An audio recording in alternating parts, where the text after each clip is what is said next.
to The 80sist, the podcast that uses your votes to determine the most totally 80s song ever to blare from the tinny speakers of a canary yellow Walkman. In the heart of rock and roll, Cleveland, Ohio, I'm Keith Marsteller, and joining me from Seattle is the creator of The 80sist, my longtime friend and my co-host, it's Joe Wack. Hey, Joe. Hey, Keith. Say, I have to apologize. I might be a little bit slow tonight. I gotta operate everything one-handed. One-handed? Oh, jeez, man. Sorry. Why is that? Well, yeah, we had a rare clear sky day here, and I was doing some work in the yard. Yeah. You know, and I guess long and short of it is I wasn't using my work gloves. You weren't using gloves because it was so hot, or? Yeah. And of course, my skin's very delicate, and I'm really not used to using a shovel. So you're saying that you got... That's right. I got a blister in the sun. That's a blister in the sun, Keith. That's a whole lot of work for a really bad pun, Joe. Yeah, that's right. Yeah. Well, everybody, welcome back to The 80sist. Today is our 16th episode. Sweet 16. And we are going to discuss the fifth matchup in our bands region that's going to pit 6 seed, Always Something There to Remind Me by Naked Eyes. That's a powerhouse of a song. Against 11 seed, underdog Blister in the Sun. Wow, what a coincidence. By Violent Femmes. That's so weird that this thing happened to you and then we're talking about the song with the same name. Wow. Crazy how that happens. Yeah. So Always Something There to Remind Me was released on October 10th, 1982, 3 days before I turned 12, from the album Burning Bridges, and it went top 10, making it to number 8 in the U.S. Pretty big hit. Blister in the Sun was released in April of 1983. No one's sure of what day. That's how well it did. Wow. On the band's debut album, Violent Femmes. And was not an immediate pop hit. It achieved kind of a more of a cult success than it did commercially, at least upon release. So much about it is shrouded in mystery, is what you're saying. There's so much mystery, like... How did it become this song that pretty much everyone knows from Gen X, I think, knows this song? Right. Despite kind of like a deficiency in airplay. Right. But speaking of airplay, Joe, I'm going to go ahead and smash the button to play Naked Eyes, Always Something There to Remind Me. Here's a taste. Here we go.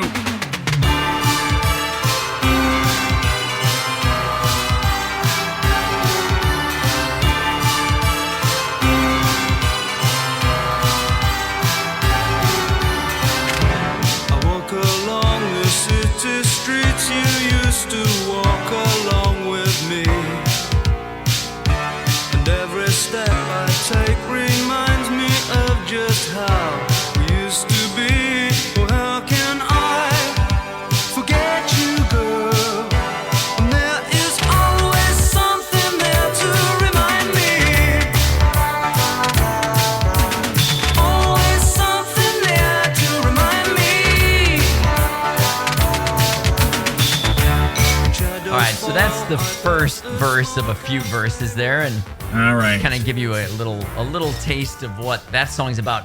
What a strong and complex open that song has, huh? You know, it's got a little bit of bombast to it with those bells. Exactly, and as if to almost purposely directly contrast that style, Violent Femmes came out with this kind of stripped down classic.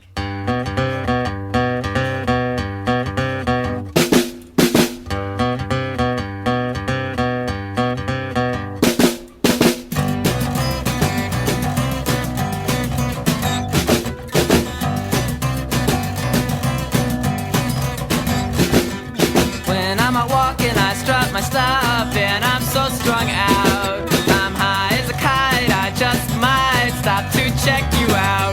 Let me go on like I blister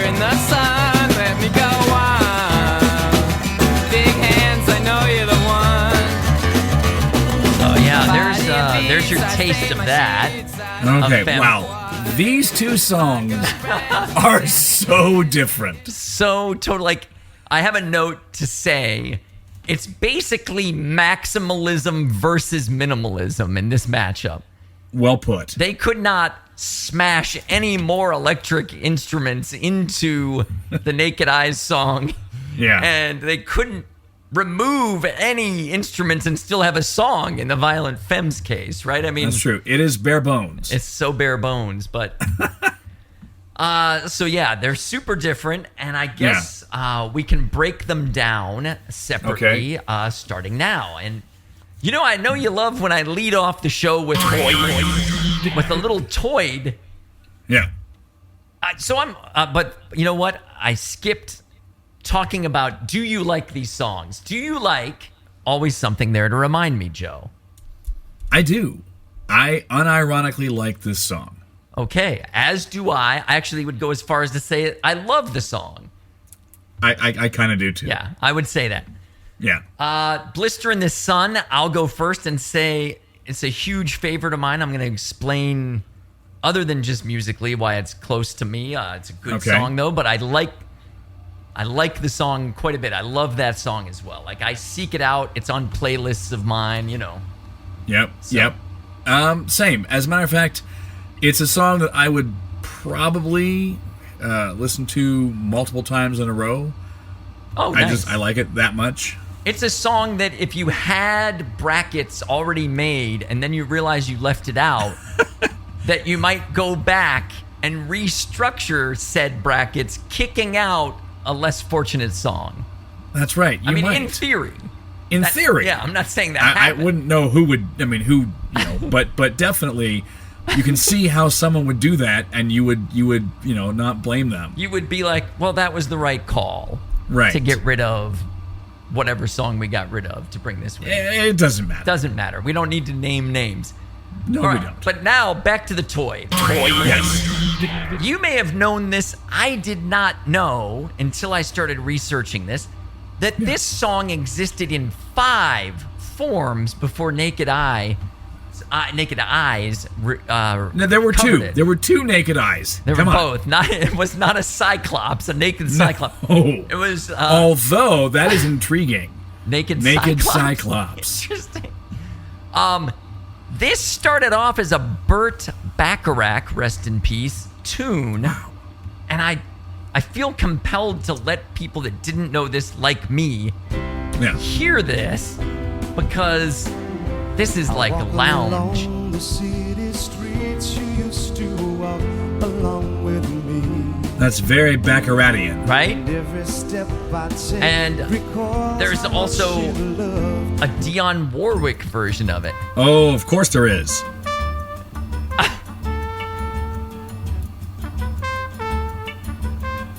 And I had no idea. The city streets you used to walk along with me. So, this is a time where if we posted this and said we never knew this, your mom would post 5 question marks. Because she'd be like, you idiots. She would be like, wait, there was an 80s version of this song? That's what she would say.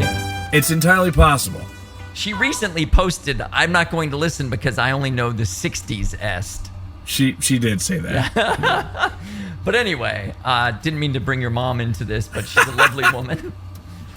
And That's all right. She's not listening. that's true. We've got that going for us. Yeah. But I still love her, regardless. Anyway, Likewise. I didn't know about those versions. Did you know about those versions? I did not, but once you mentioned it, I'm like, oh my God, yeah, I can absolutely hear that. Once you hear it, it sounds like a Burt Bacharach song. It just does. And then it's like, does this ruin the real our version? The city streets you used to walk along. Like if I then pop right over here, yeah. and bring this back up. They really did a lot to this song. They did. But anyway. It's very 80s, and it's like they metaphorically slathered a ton of makeup on it and blew its hair way out. Way out. Yeah. Yeah. Like Elliott Smith out, kind of. That's it. But I mean, yeah. but it doesn't ruin it for me because I happen to really like Burt Bacharach. Oh, I didn't know that about you. I don't really know a lot about the guy. I don't listen to a lot of his stuff. But he did a collaboration with Elvis Costello a long time ago that I really liked. And and the thing is, he was he's well known because he was a songwriting genius. I mean, the man had songwriting talent. Fair enough. Yeah, they're in boatloads. I remember several times throughout my life, someone would say, "Oh, hey, you know who wrote that? This Burt guy." And I was like, "Oh, okay." But somebody else would always invariably come around and change it into something that I liked because I never liked his versions of shit. Yeah, but I mean, Dionne Warwick. Oof. You can't go wrong with Dionne Warwick. She's talented, but I mean that sound is just of such a different era that. Oh yeah, no. Yeah. No, my mom would dig that. Oh, that's probably true. Yeah. So would mine. But these guys break out probably 5 racks of synthesizers to make this song. Their arrangement just absolutely crushes in terms of 80s sound production. It does. You talked about the bells. You talked Oh about, my God, the bells, dude. I mean, not to harp on it too much, but if you just listen to the open, try to listen to how many layers are going on. Yeah. Wow. And it's very full sounding. And, yeah. And that continues on throughout the. It never lets up. No. It's true. What are your thoughts about Always Something There to Remind Me of Naked Eyes? Do you have anything specific you wanted to say about it? Well, I mean, none of my stuff really has to do with its 80s-ness. What do you have? Say anything. Well, all right. So here's what I got. Yeah. So Naked Eyes is actually still putting out albums. Really? I mean, it's just Pete Byrne, the one surviving member, is putting out albums as Naked Eyes, and he's doing 80s nostalgia tours.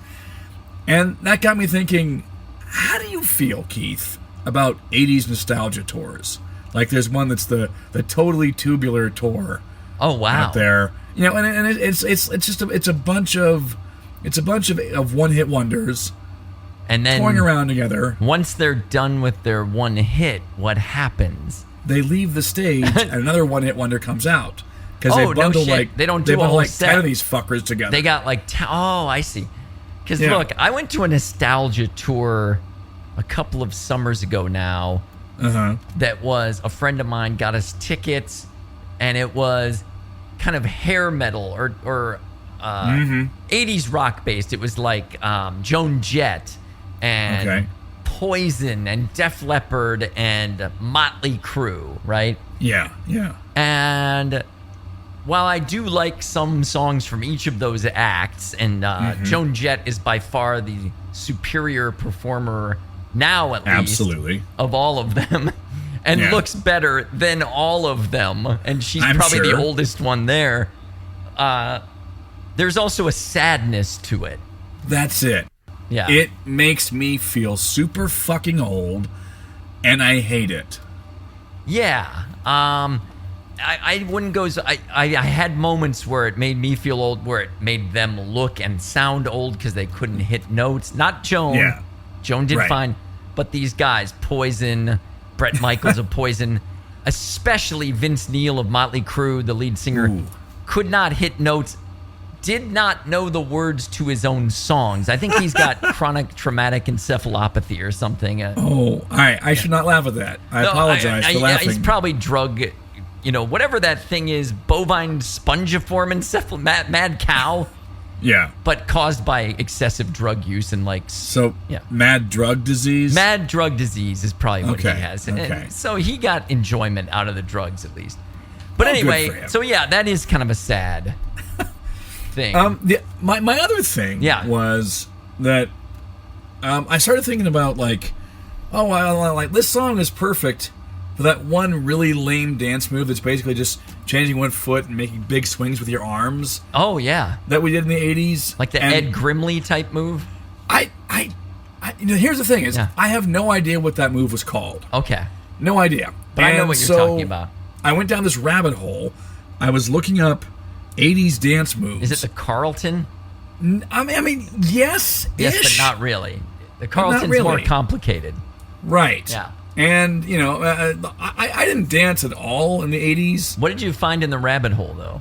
I found all these dances that I did not know. Oh, really? I recognized the Running Man and the Moonwalk, and that was it. There were like 18,000 other ones because in Berlin Center, Ohio, and Ellsworth, as the case may be, sure, we were not doing these cool dance moves. We No. were not listening to the music that would. We were just kind of bobbing up and down a little bit. I once tried to invent an 80s dance move called the popcorn, where everyone Nice. would go into the center and curl up and start kind of rumbling around, and then you would randomly pop into like a...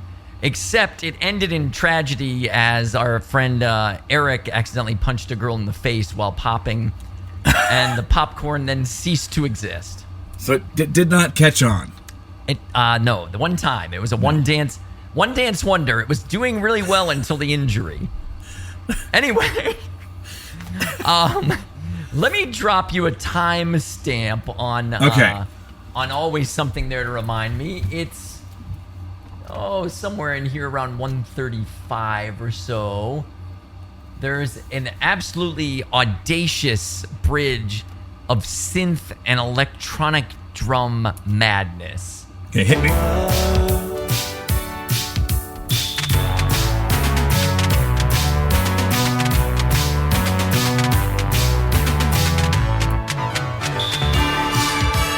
And then the bells again, man. And then the bells return. That's right, Return of the Bells. And it's synthetic insanity, basically. And I am here for it. Yeah, I mean, and I love that part of it. Like, that was an air drumming staple for me as well in there. So, I've got one other factoid for you. All right, what we got? And so you know about Pete Byrne. Because you mentioned him, and Rob Fisher was the other guy who made up Naked Eyes. They were once in a band called Neon with all the guys who would go on to be in Tears for Fears. And so, like, I feel like maybe we got to go back and listen to some Neon because it had all these folks that we ended up liking in different places all in one place. Okay. But, that's all. Just I'm not familiar with it. Let's hear it. I don't have any. I don't have it. I'm sorry. Okay. We should go as a homework assignment and go listen to some Neon. All right. I could probably pull some up, but I don't think... No, that's okay. I will do my best to seek some out. Rob Fisher would go on to start a band called Climby Fisher and have a kind of relatively awful hit called Love Changes Everything in the late 80s. I don't know if this sounds familiar to you at all.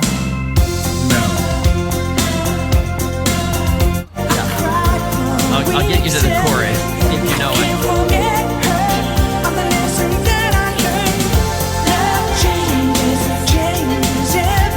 So it's like everything that was cool about him went away when he made Climby Fisher. So I think you were right. Pete Byrne was the guy that had the goods that we liked. So that song sounds to me like it was recorded for a Don Bluth animated film, and then these people came in and did the pop radio version of it. Maybe, yeah. Yeah, I don't know. It has like a going to church camp kind of feel to it. Yeah, it's not good. There's something not great about it for me, but no, it's like an energy bar. So, yeah, not great. Blister in the Sun. All right, let's talk about Blister in the Sun. Talk about this. Yes. Now, to me, I didn't discover the Femmes until a friend of mine who you know from high school, who's no longer with us, unfortunately, she introduced me to this band in like 1986 or 7. I want to say 87. Okay. So it was already kind of past the time of the release by several years. But she made me a mixtape, and it had like 4 or 5 of these incredible songs. I was like, where did all this come from? Like, the song we're talking about, right? And Kiss Off. Some people know Kiss Off.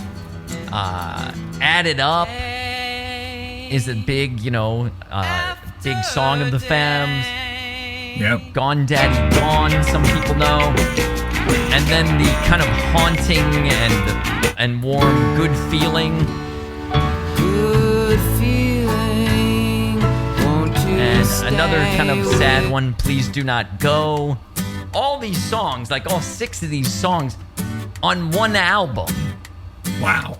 which to me might be the best alt album of the 80s. Now, what do I know? You know, it could certainly be in the running, though. I mean, anyone who listens Yeah. to music might at least give it a shot.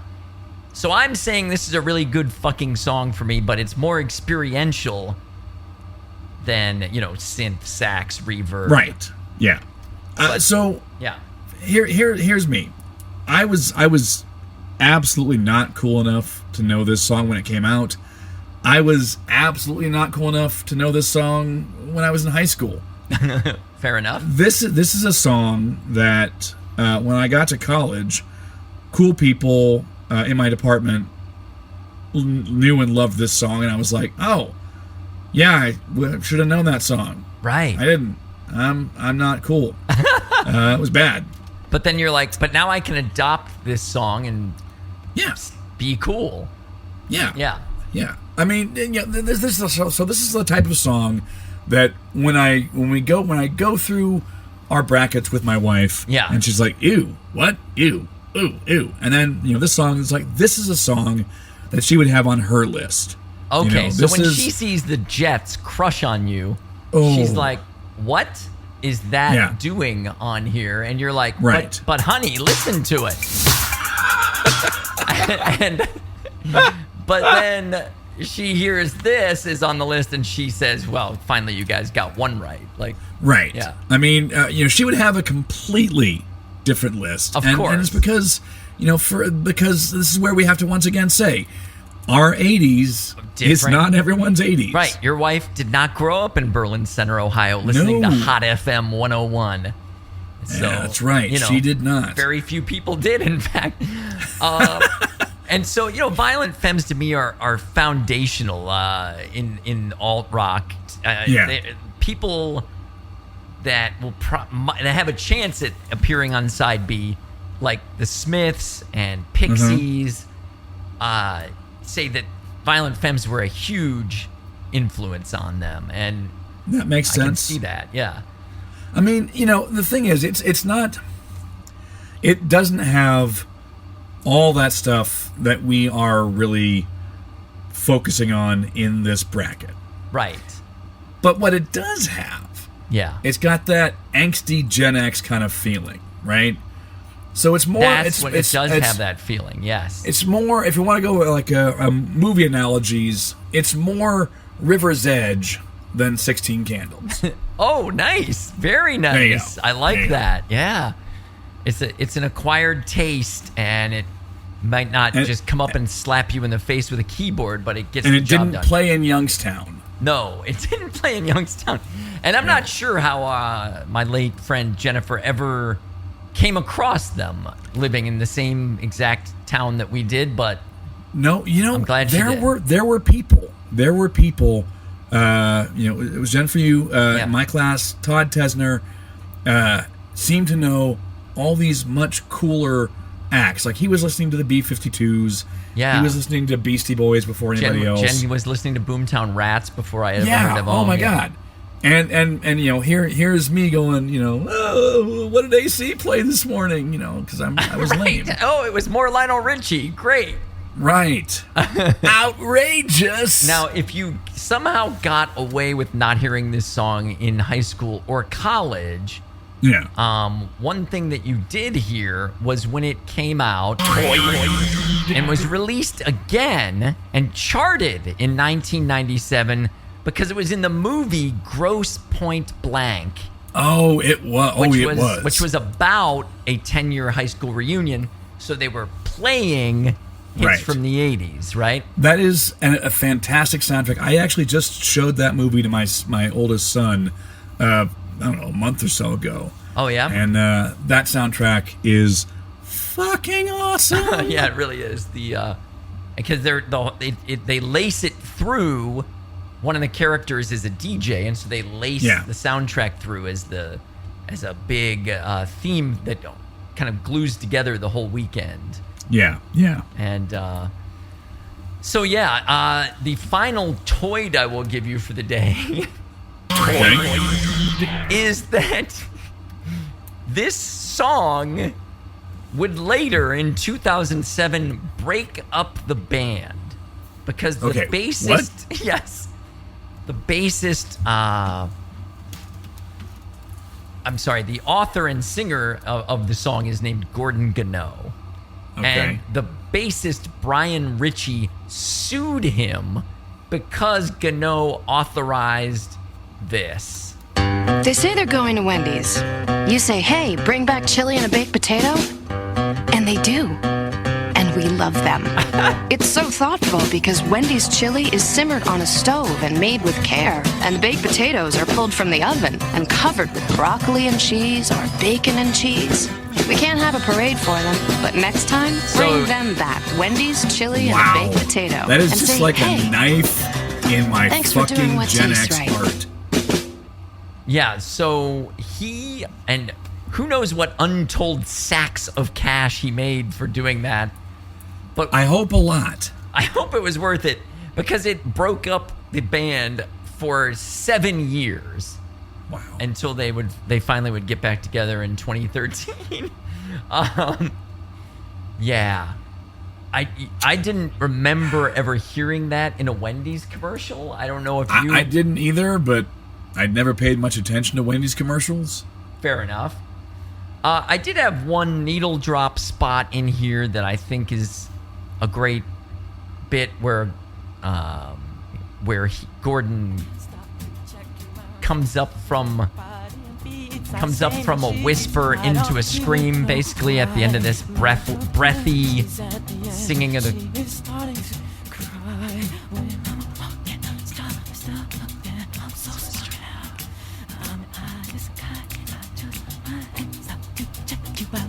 Let me go on like I blister in that song. Let me go on. No, I fully love that transition so much. Yeah, so that was kind of a, like, you know, you've heard, it's a short song. It's 2 minutes 24 seconds. Blister in the Sun Packs a lot in those 2 minutes. It packs a 24 lot seconds. in. It doesn't over repeat itself. Like some of these songs that are 5 minutes, if they were 3 minutes, I would love them more because they repeat the chorus like 8 times at the end. So he got got out, and I feel like I respect that more than sticking around too long. So I agree. So, Joe. Yeah. I know, I've already said I literally love both of the songs. But that, and I like one more than the other. Mm-hmm. But that should not determine which one I say is the 80s-est. Now, you have a pained, viewers can't see the pained expression on your face as you're about to reveal which one of these you think is the 80s-est. And talk me through the pain. What's happening in your mind right now? I mean, I think you know. Go ahead. Because based on the criteria we have laid out, Yeah. based on the things we are using to determine which is the 80s-er of these two songs, Yeah. clearly, I have to go with Always Something There to Remind Me. But I don't wanna. Well, I want to vote for Blister in the Sun I'll because tell you what, it's cooler. It's way cooler. And I'm going to go ahead and help you out. Yeah. And give a shout out to Jennifer wherever her soul has gone and vote for Blister in the Sun experientially. I'm going to put my vote to Blister in the Sun. Just that'll help allay assuage some of your pain. Thank you. It offsets my vote. Should I have voted for Always Something There to Remind Me? Probably. Will it win in a landslide? Probably. But I'm taking a stand on this one for a fallen comrade. All right. And it, it deserves a vote. So it does. Even if it did appear in a Wendy's commercial. Oh, that hurts. both good songs. Both really, really good songs. Yeah. So different. So different. And how do you choose? It's like choosing between your kids almost. Probably not, but I mean, no. not even close. I don't have No. kids, people. So I've offset your vote. Now someone's going to want to offset my vote. There you go. Tell me what. Maybe we get a groundswell of people who grew up in cooler places than us. That's certainly whom- possible. Can you think of a whom less cool Blister's place than... Yeah, no, I cannot. So that could happen. Sorry. Hold Yeah, on. no problem. So Joe is going to say when he's done coughing is come to our Substack at the80sist.substack.com. And now he's That's back. exactly what I was going to say. Yeah. And That's where the and voting then you can happens. also find us on Facebook by going to the 80sist podcast. You can find us on Threads at the_80s 80s_EST. Beautiful. You can email us at the80sist@gmail.com. That's THE80SEST@gmail.com. Awesome. I've got all of our playlists for our regions on Spotify. Search for the 80sist. You'll find the podcast. You'll find the lists. And it only takes one moment to click thumbs up for us, or maybe click, That's right. click one or more stars for us. Ooh, more. Please more. I mean, you can go up to 5 on Apple Podcasts. So You know what? Write them a letter and tell them you want to give us 6. that would be incredible. Yeah. Yeah, maybe they'll change it. So, anyway, that's going to be all for today's show. That was one of the tougher choices we've had to make in this show's really was. brief history, but we got through it. So, thanks for that, Joe. Oh, thank you, sir. Thank That's you. all for today's show, though. Join us next time on the 80sist when we'll analyze our next matchup. Number 3, Voices Carry. Woo. Against 14, Cruel Summer. So, Wow. yeah, wow. Until then, on behalf of Joe, this has been Keith saying, stay gold, podcast listener. I know realistically most of you are going to struggle to stay bronze or even tin, but at least try. Damn it, do it for Johnny!